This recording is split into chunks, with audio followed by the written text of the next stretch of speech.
Well, here it is, Christmas night. Dinner was a hit. I made a ham, a prime rib roast, and the duck I was talking about.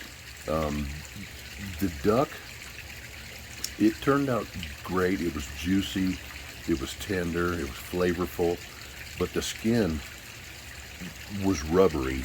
I poked it with the corn tongs. I salted it overnight. I did everything I was told to do. I did some research on it, but it still turned out rubbery. I ended up throwing the skin in the trash, but everything else was great. My wife made a cracked mac and cheese, and that thing was the best ever. So anyway, like I said, I was going to show you guys some Christmas duck on the smoker, so here it is. What I have here is a 5-pound duck, store-bought duck, and I promised everybody duck for Christmas. So here it is.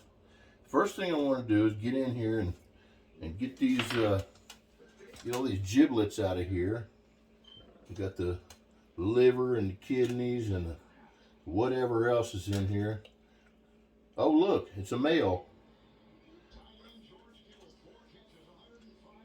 I'm just kidding. That's a neck. Anyway, the next thing I do is I want to pat it dry. I rinsed it off already. I've never done a duck before, like I said, and this is going to be a first. So what I'm going to do is prep this thing for smoking tomorrow on Christmas Day. Get some more paper towels here. Dry this skin off.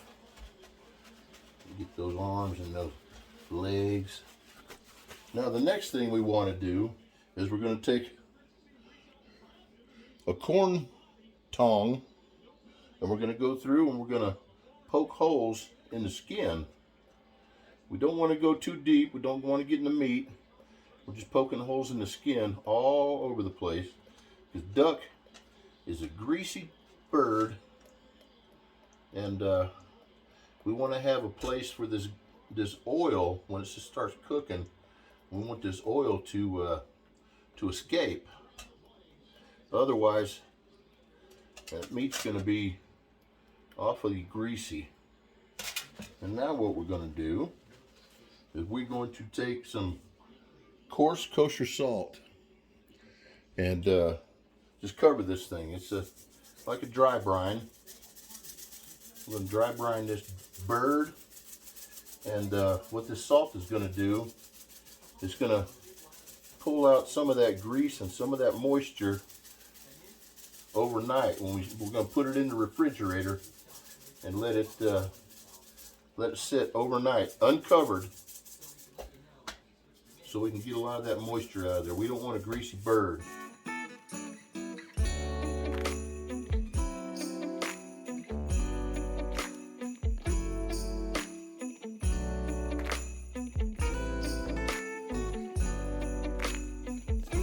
Okay, I think that's going to do it for now. So what we're going to do, we're going to get this thing uncovered. We're going to take it and put it in the refrigerator overnight and just let it dry brine, get some of that moisture out of there. And then we're going to get back here in the morning and put this thing on the smoker. Well, not only do we have the 5-pound duck, but we also have a 4-pound ribeye roast and a 6-pound ham. So for the ham, I'm going to go with a hog waller pork and rib rub. And for the prime rib roast, I'm going to go with the Hoochie Mama barbecue rub. And for the duck, we're going to go with a wild cherry seasoning. Now, out there in the smoker, I've got some coals going right now. We've got some cherry wood and some hickory wood on top of some Kingsford charcoal. So anyway, I'm going to get these things rubbed up and get them ready to go, and I'll meet you outside at the smoker.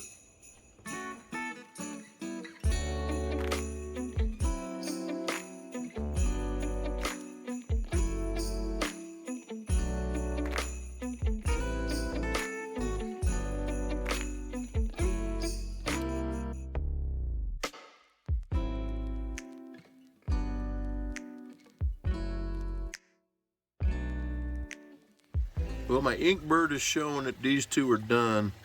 You got 136 on the prime rib roast over there and 146 on the ham. So I'm gonna go ahead and pull these bad boys off, let them rest for about an hour and slice them open. Okay, that's gonna do it. I didn't get any shots of anything after it was done cooking. Like I said, I tried all the secret methods to smoking the duck. Poked it with the corn tongs. I salted it overnight. I smoked it at 225 till it got to 165 degrees internal temperature. I took it off. I put it in the oven, broiled it for a few minutes, but it still turned out rubbery. If I have to do it again, if I do a duck again, I'm probably going to do it in the oven. I think it might turn out a lot better than doing it on the smoker. I may give it an hour or two of smoke and then finish it off in the oven, see how it turns out there. So anyway, I'm open for comments, suggestions. If anybody's got, any idea what I did wrong, let me know, and we'll see you next time. Okay, thanks.